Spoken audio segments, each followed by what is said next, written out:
छत्रपती संभाजीनगर महानगरपालिकेने पुन्हा एकदा अतिक्रमण निष्कासित करण्याची मोहीम हाती घेतली असून आज शहरातील कांचनवाडी परिसरात 24 मीटर डीपी रोडवरील बाधित मालमत्ता निष्कासित करण्यात आल्या आहे।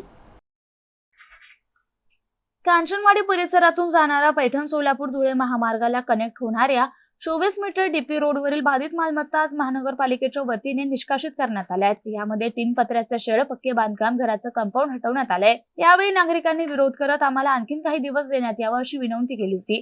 मात्र महापालिकेनं कारवाई सुरू ठेवत संपूर्ण बाधित मालमत्ता निष्कासित केली आहे। यावेळी मालमत्ता धारकांना अश्रू अनावर झाले होते। या डीपी रोडवरील सर्व मालमत्ता हटवून 8 दिवसातच रस्ता बनवण्यात येईल अशी माहिती महानगरपालिका प्रशासनाचे अतिक्रमण विभाग प्रमुख संतोष वाहुळे यांनी दिली आहे। आज या ठिकाणी आपण कांचनवाडी गट नंबर 42 मध्ये जो डेव्हलपमेंट प्लॅन अंतर्गत 24 मीटरचा रस्ता आहे, जो पुढे जाऊन धुळे सोलापूर हायवेला अटॅच होतो, त्या ठिकाणी आलेलो आहोत। आणि या ठिकाणी काही कच्च्या आणि पक्क्या स्वरूपाची जी बांधकामं आहेत, ती बांधकामं आज निष्कासित करण्यात आलेली आहेत। आणि हे करत असताना इथे महानगरपालिकेच्या वतीने 260 आणि 478 अशा दोन्ही प्रकारच्या नोटिसेस आपण इश्यू केलेल्या आहेत। मात्र समर्पक खुलासा न आल्यामुळे आज महानगरपालिकेच्या वतीने इथे जी अनधिकृतरित्या ठरलेली जी काही स्ट्रक्चर्स असतील ते आज आम्ही डेमॉलिश केलेली आहेत। आणि यामुळे एक पैठण रोडपासून जो धुळे सोलापूर हायवेला जाणारा जो रस्ता आहे, याचा फार मोठा एक ॲक्सेस या एरियामधील लोकांना उपलब्ध होईल, जेणेकरून भविष्यात जे काही ट्रॅफिक कंजेशन आणि बाकीच्या गोष्टी आहेत त्याला निश्चितपणे मदत होईल। सर, पण हा रस्ता तुम्ही मोठा करू लागले, हा रस्ता तयार कधी होणार?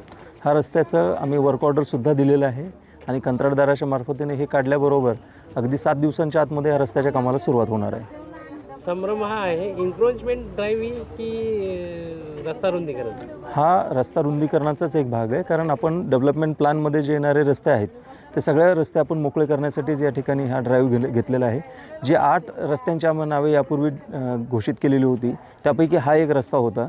आणि या भागामध्ये आम्ही किमान 4 महिन्यांपूर्वी सर्व नोटिसेस दिलेल्या होत्या, त्यांचं म्हणणं ऐकून घेतलं होतं। त्याच्यानंतरही त्यांना अनाऊन्समेंट आणि बाकी गोष्टी केल्यानंतरही संधी पूर्ण दिल्यानंतरच ही कारवाईसाठी आज आम्ही महानगरपालिका आणि पोलीस प्रशासन हे संयुक्तपणे कारवाईसाठी आलेलं आहे। सर, याच्या अगोदर पण रस्ते, आता पडेगावचा रस्ता झाला, चिकलठाण्याचा रस्ता झाला, मोठा गेला, पण ते रस्ते तयार नाही झाले, परत अतिक्रमण सुरू झालेलं आहे। नाही, हे जे अतिक्रमण त्या ठिकाणी आहेत, आपण बघितलं असेल की ते तात्पुरत्या स्वरूपातली जे हातगाडी असतील किंवा हे असतील, कच्च्या स्वरूपातली छोटी छोटी अतिक्रमण त्या ठिकाणी त्यांनी केलेली आहे, जी सकाळी करून व्यवसाय करून ते संध्याकाळी जातात। तिथं पक्का अतिक्रमण कुठलंच नाही आहे। दुसरी गोष्ट की आजच्या दिवशी त्या ठिकाणी महानगरपालिकेने 3100 कोटीचा DPR हा महाराष्ट्र शासनाला सादर केलेला आहे।